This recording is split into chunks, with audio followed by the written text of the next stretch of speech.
Yung mga gawain nila, ibinibigay sa Congress, never po nanambuli yung Congress. Walang ugaling bully at walang ugaling bastos ang Congress. Si Digong mismo doon sa Senado, inadmit niya na bastos talaga daw siya. Kaya kinumpronta siya ni Risa Hontiveros. Ayaw ko talaga niya sa bastos. Hindi makaobra siya. Hindi makapalag kay Risa Hontiveros. Kung kay Risa Hontiveros nga, hindi na makapalag kay Digong, ito pang mga members ng Congress, na mga barako. Isa dyan si Paduano na revolusyonaryo. Si Acop, Iniral. Si Abante, mga kababayan, pastor, hindi yun na natatakot sa kamatayan. Pastor yun eh. Ligtas ang kaluluwa. Si Digong, pag namatay si Digong, mga kababayan, sigurado na yung pupuntahan niya. Yung lagi niyang sinasabi, impyerno. Paano matakot sa inyo yung Congress? Sobra yung pagyayabang. Kaya ngayon, nagdesisyon yung Congress.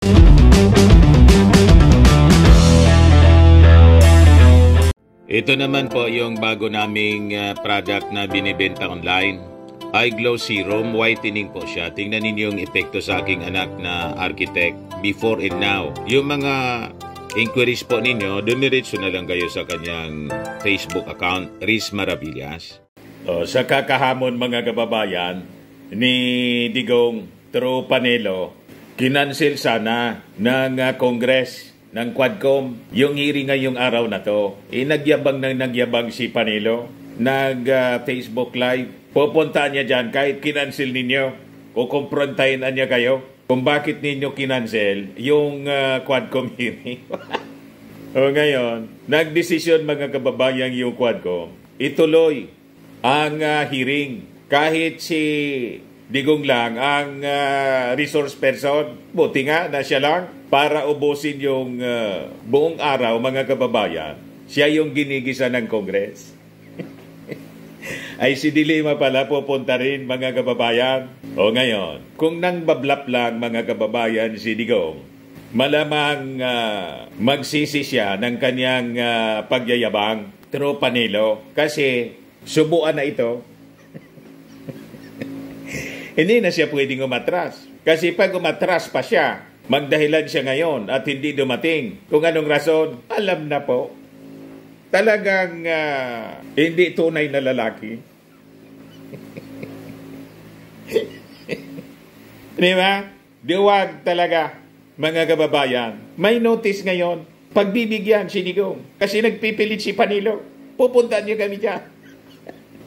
But before ko ibigay sa inyo yung full story, mga kababayan, ng balitang yan, click subscribe mo na dito sa ating YouTube channel. And hit the notification bell para lagi po kayong updated sa mga kaganapan dito sa ating bansa. Like and share na rin po ninyo ng ating video. At huwag na rin po ninyo na skip yung ating mga commercial ads para tuloy-tuloy lang ang pag-unlad ng Bagong Pilipinas. At itong ating programa mga kababayan, atid sa inyo nitong ating mga sponsors. Firmax Firming and Lifting Cream. Pinapay po sa mga pulses in affected area. Mainam po ito sa mga pains at paninigas ng mga kaso-kasuan. Ito sa mukha naman yung application, anti-aging, Automax po siya. Ito iGlow Serum mga kababayan. Whitening po siya. Made in South Korea. Ito naman po, Nensha Red Mixed Fruit Drink. Gawa po siya sa goji berry. May anti-cancer properties po siya. At sa mga naghanap po ng malinis and spacious fitness gym, pumunta lang po kayo sa aming Colossal Fitness Gym. May Grab car rental din po kami. At bills payment po sa aming office.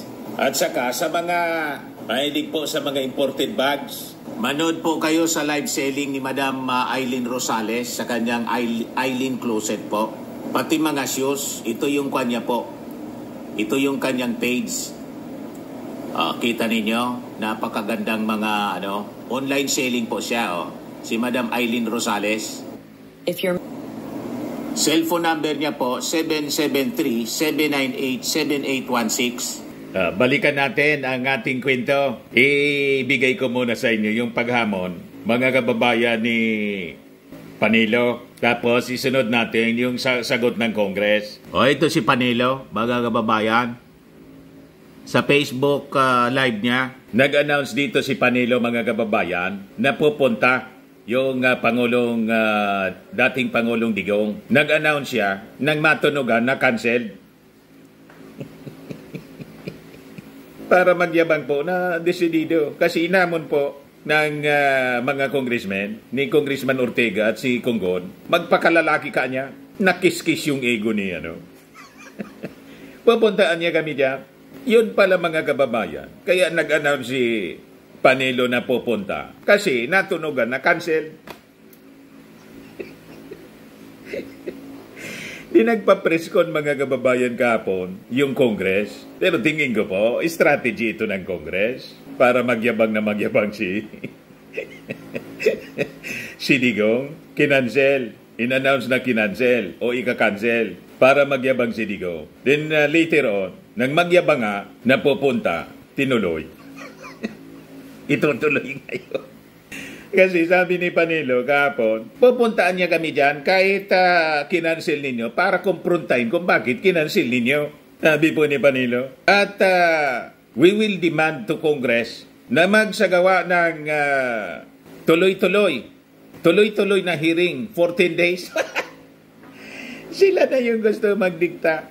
Yan sabi ni Panilo, PRD and I will go to Batasang Pambansa tomorrow at 10 a.m. and confront the Quad Committee members why, after demanding his presence and accepting their invitation in coming here last night, they will just cancel it without prior notice.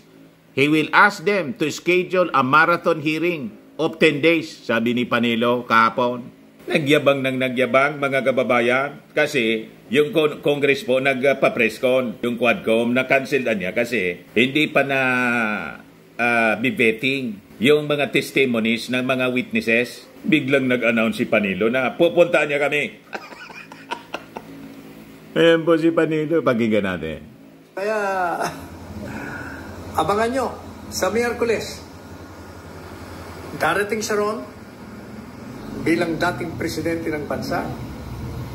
At dahil makukulit itong mga ito, at niyayabangan pa siya, nahamon pa siya, takot daw siya. Sabi niya nga, don't give me that shit. Hindi ako takot. Marami na kung dinaanan sa buhay ko. Naging piskal ako, naging mayayabang talaga po. Mayor, naging vice alkalde, naging kongresista, at naging presidente. Wala akong... Kaya nga ako naging matagumpay ito eh. Wala kasi itong agenda. Walang kinakatakutan. Ganun mo siya. Kaya magandang panoorin. Kung kayo ay nag-enjoy doon sa Senate hearing, I'm sure, mas lalo kayo mag-i-enjoy sa Miyerkules. Kasi kung yung mga nandun ay aasta ng mali, maniwala kayo, maghahalo ang ano doon. Maghalo daw ang balat sa tinalupan. Basta lang.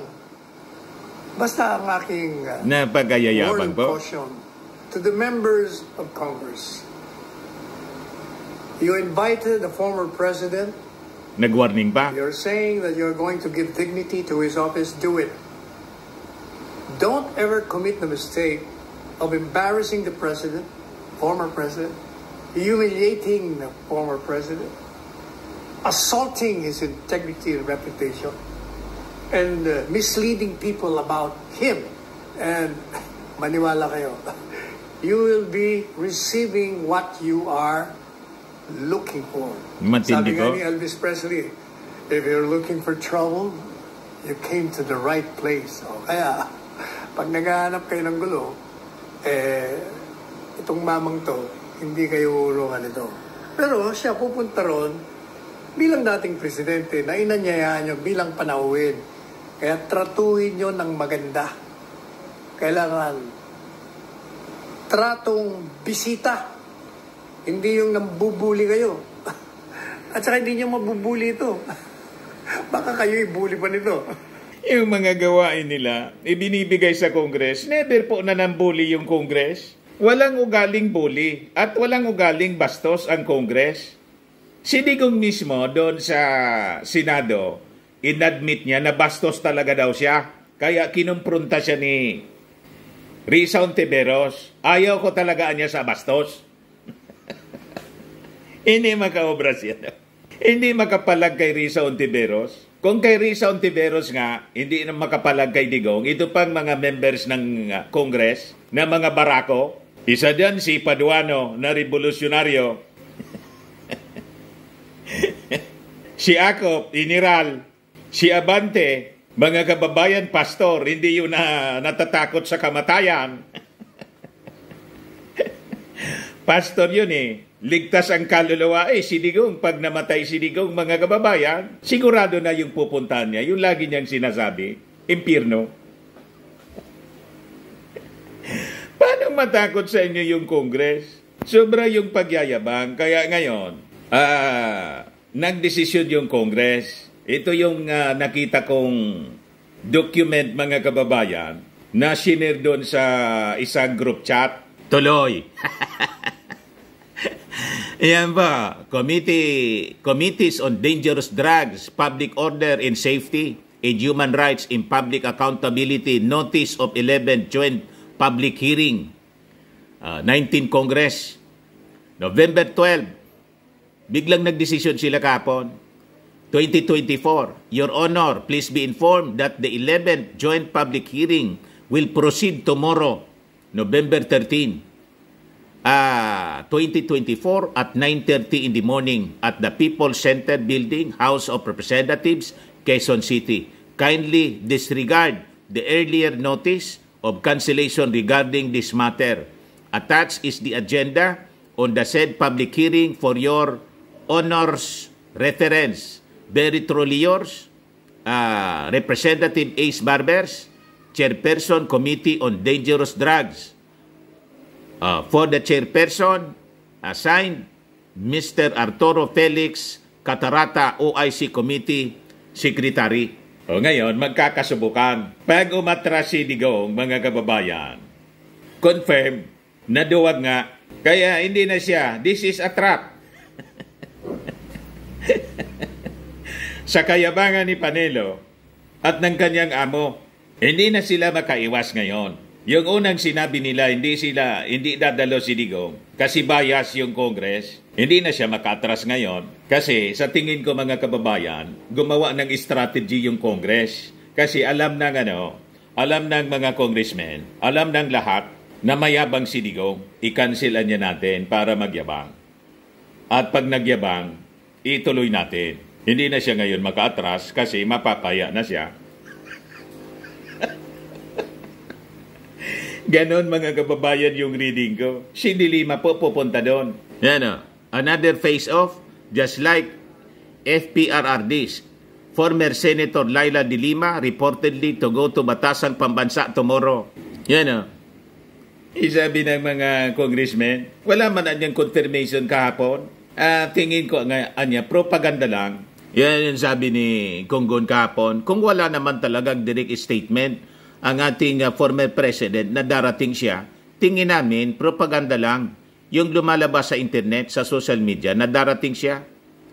Talagang propaganda lang ginagawa nila, lalong-lalo na pag sinabi nilang pag-attend sa committee hearing ng Quadcom. Talagang nabobodol-bodol ang ating mga mamamayan regarding kung ano ang kanilang sinasabing statement. O ngayon, malamang nag-iisip ng palusot si Panilo. Nagsisisi siguro, baka kinumpronta ni Digong, ikawan niya, nagyabang ka ng nagyabang, na pupunta tayo kahit kansilado at kukumprontahin pa yung Congress. Ayan tuloy, itinuloy. O, di ba? So, kasubuan na ngayon. Pag gumawa sila ng dahilan na hindi makarating, halimbawa, biglang na-high blood si Digong o sumama ang pakiramdam o kung anong dahilan, alam na po na bahag talaga. So, hindi na sila makakaiwas ngayon. Para hindi magkaiyaan, kailangan na ituloy ni Digong ang pagpunta sa Congress at mag-appear na naka-take out siya. Hindi pwedeng hindi mag-take out po. Hindi yon natatanggapin ng Congress. At hindi din siya pwedeng magmura. Kasi pag nagmura siya, siguradong iko-contempt siya ng, ng mga congressmen. At dito natin mga kababayan, matitest kung talagang desidido si Digong na sipain si Paduano. Yung tatlo po, si Paduano, yung naghamon, yung nagsabi na, natatakot siya? Sabi ko, si Paduano po, dating rebelde, revolusyonaryo yun. Before na naging congressman, party list, hindi yan uurong kay Digong. Kung gaano ka angas si Digong, baka mapaya sa kay Paduano. Ganon din mga kababayan, si Dan Fernandez at saka si Abante. Matatapang ang mga taong ito po. At saka si Ortega at saka si Kunggon. So, dito masusukat mga kababayan ang pagkalalaki ni Digong. Kasi nag-warning yung Congress. Kami anya magre-respeto sa kanya. Pero ang pagrespeto anya is a two-way street. Respect begets respect. Rumispeto siya sa Congress as an institution, i-respeto namin siya. Pero pag nagsimula na siyang magmura ng magmura at mag-astang kanto boy, ay hindi anya namin paintulutan. Makikita na lang anya ninyo. We will cross the bridge when we get there. Pag pumunta si Digong. So kaabang-abang mga kababayan itong hearing ngayon.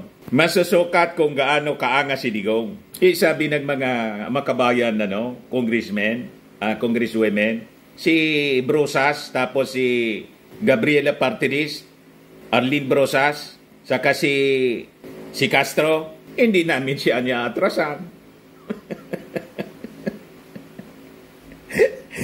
Talagang magkakaiyaan mga kababayan mamaya. Malamang blockbuster yung hearing ngayon mga kababayan. Kung mag-attend si Digong, Panilo, i-remind mo si Digong na pagkapasok pa lang doon sa sesyon, kailangang sipain na niya si Paduano.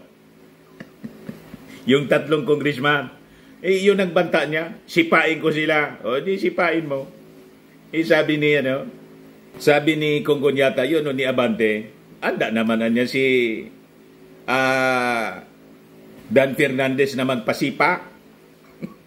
Sanay yun sa sipaan si Dan Fernandez. Action star yun. Yung mga training niya sa pagiging action star po, magkakasubukan mamaya kay Digong. Si Digong po, nakatungkod na. Tingnan natin kung may angat pa yung paa. Panilo? Pag hindi po dumating si Digong mamaya, mawawala yung respeto sa kanya ng mga DDS. Mapapaya yung mga DDS na sumasambaharo sa kanya. Matutunaw yan. Apektado pati mga kababayan yung pangarap ni Inday. Si Inday pa naman po, sukol na po sa Congress. Dahil sa pagwalda, sabi ni Valeriano, ng confidential funds. Ngayon po sabi ni Dan Fernandez, the easiest way niya to evade issues is to call them politically motivated. In government, politics is part of the landscape. Accountability and transparency cannot be dismissed by simply invoking politics.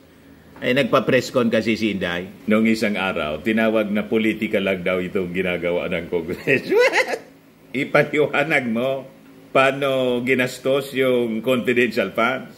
Sabi ni Barbers, we are not here to pass judgment, but when public funds are involved, it is our duty to investigate and ensure accountability. Sabi ni Konggon, ko ang nagbigay sa committee kaya hindi pwedeng sabihin ni DP Sara na piki yon, katulad ni Mary Grace Piatos. Sila ang naglagay ng pangalan doon. Alam naman natin na hindi totoo yon. Gawa-gawa lang nila yon.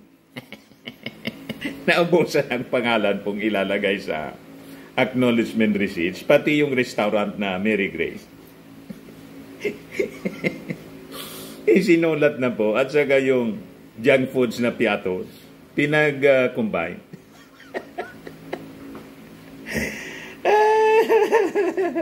Anyway, abangan na lang po natin ang Quadcom hearing ngayon at tingnan natin kung talagang dadalo si Digong. Pag hindi siya dumalo, wala, hindi na siya iboboto ng mga taga-Davao. Mananalo na mga kababayan si Nograles, si Carlo Nograles. Tingin ko napipil ni Digong na matatalo siya, kaya sabi si Digong, hindi man kailangan na niya na Duterte pa yung uupo. May advance na po siyang sinasabi na para masave yung kanyang mukha, saving face, hindi mapaya pag natalo. Di ba? Sabi nga natin sa Bible po, may panahon ng pagsasaya, panahon ng pagluksa. Tama ba? Sa mga naghanap ng malinis and spacious fitness gym, pumunta lang po kayo sa aming Colossal Fitness Gym. We also offer Grab Car Rental with our brand new 2023 model ng Toyota Innova. We also accept booking for those who are planning to travel via PAL, Cebu Pacific, and other airline companies, local and international, and bills payment for Meralco Bills, PLDT, Aleco Bills, etc. Ang Colossal Fitness Gym is located at 3rd floor Security Bank Building, Landco Business Park, Legazpi City, Albay. For inquiries, look for Chilon Maravillas. Contact number 0966-802-0949. Yan yung aming Innova. Lagi na pong matao sa amin. Pati mga foreigners po, tingnan ninyo. Mga British tourists sila. Ang lalaki ng katawan na, mga kababayan, nag-gym sa amin. Ito naman po, Indian National. Ito mga mga European sila. Ito naman yung bago naming product na binibenta online, iGlow Serum. Whitening po siya galing sa South Korea. Tingnan ninyo yung epekto sa aking anak na architect entrepreneur, Riz Maravillas. For inquiries, look for Riz Maravillas on FB. Ito naman po, Firmax Firming and Lifting Cream. Pinapahid po ito sa mga pulses and affected area. Mainam po ito sa mga pains at paninigas na mga kaso-kasuan. Ito po, Automax Radiant Serum. Sa mukha naman yung application. Anti-aging po siya. You will look 10 years younger than your age. Sa mga cancer patients naman po, baka lang gusto ninyo itong itry. Nengxia Red Mix Fruit Drink. Hindi man po siya gamot, food supplement siya. Kaya lang, gawa siya mga kababayan sa goji berry. Yung goji berry may anti-cancer properties. Yung mga inquiries ninyo, dumiretso na lang kayo sa aming messenger sa Facebook para masagot namin agad. Ayos po. Ako po si Dante Maravillas. Bye-bye. God bless.